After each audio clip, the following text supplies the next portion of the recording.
So that's the season.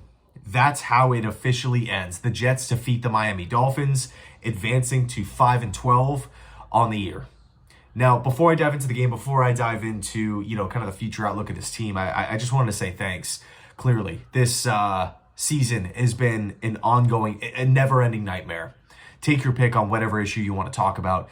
You could probably dive in to a 5-10 minute rant on each of these topics, right? Game planning, play calling, leadership, accountability, Aaron Rodgers question marks, defensive drop-off, firing Saleh, athletic articles, ownership issue, just so many issues, so many problems. Definitely not the season that we were all hoping for. And no one likes to watch his team lose. No one likes to, revel in kind of just the anger and just the sadness that comes with losing all of these games. It's just sickening as a fan. It's sickening. The fact that the Jets just continue to lose year in and year out. And yet here we are again talking about, wrapping up the final week of the season where we're not making the playoffs. We're not even a threat. Not even in the slightest, right? So to sit here right now, and if you're watching this video, man, you're the definition of a diehard fan. And these losses, I'm telling you right now, these losses are going to make winning so much better when it happens. Will it happen next year, 2 years, 3? When that winning does take place, it's going to feel so good because we've sat through all of this. And I'm a like quote unquote younger fan. I've been watching this team for 30, 40 years. So there's a lot of suffering fans out there, man, that just want to see this team win, that want to see this team build a successful, build a successful reputation and turn into a machine. We've seen it done before. Buffalo, Detroit, right? These teams can turn it around. So can the New York Jets. Out with the old, in with the new. And I'm excited about the future, right? No matter who we hire, I'm just excited to shift gears.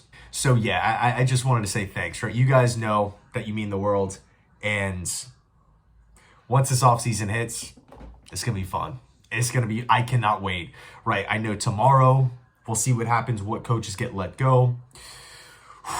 Interviews, GM, head coach, coaching staff, free agents, draft picks. So many exciting things to dive into. I seriously cannot wait. So thanks again, right? Thanks again for sticking with the channel, man. It means a lot. We're taking a look at this game. And I got to be honest, I was watching it with just kind of a weight off my shoulders, right? The Jets are going to finish where they finish as far as the draft. It's a veteran team, all these one-year deals. Guys are excited to leave. It is what it is. Again, out with the old, in with the new. It kind of felt to me like a backyard football game, right? Guys from both teams were just kind of laughing. It didn't really seem like there was a lot of like aggression or anything like that. We actually got to witness Aaron Rodgers' 500th career touchdown pass. Whether you love Rodgers, whether you hate Rodgers, it's cool to be just a part of NFL history like that. That one of five. Rodgers is the fifth quarterback ever to throw for 500 TDs. That's just an insane passing statistic. And in the future, right, we can look back and say, man, we watched that. We watched Rodgers hit that 500 mark. He actually threw for multiple touchdowns. But he got over that milestone with the Jets, and it was just kind of cool seeing that moment, despite, again, how you feel about him and how you feel about the Jets season. That was a big, big moment in NFL history. Selfishly, I'm excited that we technically knocked the Dolphins out. I know the Broncos beat the Chiefs, so the Dolphins wouldn't have made it in anyway. But just to send Miami out on a loss is pretty cool. Just being from South Florida, that rivalry always means a little bit more to me. Just dealing with all my buddies who were Dolphins fans growing up, just constantly, man. So we're looking ahead, right? We got to hire a GM. We got to hire a head coach. The New England Patriots have officially moved on from Gerard Mayo. I think a lot of people can point to Mike Vrabel being a nice fit for the Patriots. We'll see what happens, but I would say at this point, I would consider him the favorite. So again, it's going to be a fun ride, but the Jets have their work cut out for them. Personally, I trust the 33rd team, Rick Spielman, Mike Tannenbaum, in assisting the Jets in this decision. It's a massive one. It is a massive one. And yes, of course, general manager, head coach, two big time decisions, right, that the Jets have got to nail. But another huge question is, what path should the Jets go down? Do they want to go down that, run it back mentality, bring back a bunch of veterans, or do they want to go down the rebuild route? Let's clear money, let's get the cap situated, potentially add some more draft picks, clear contracts with potential trades out there.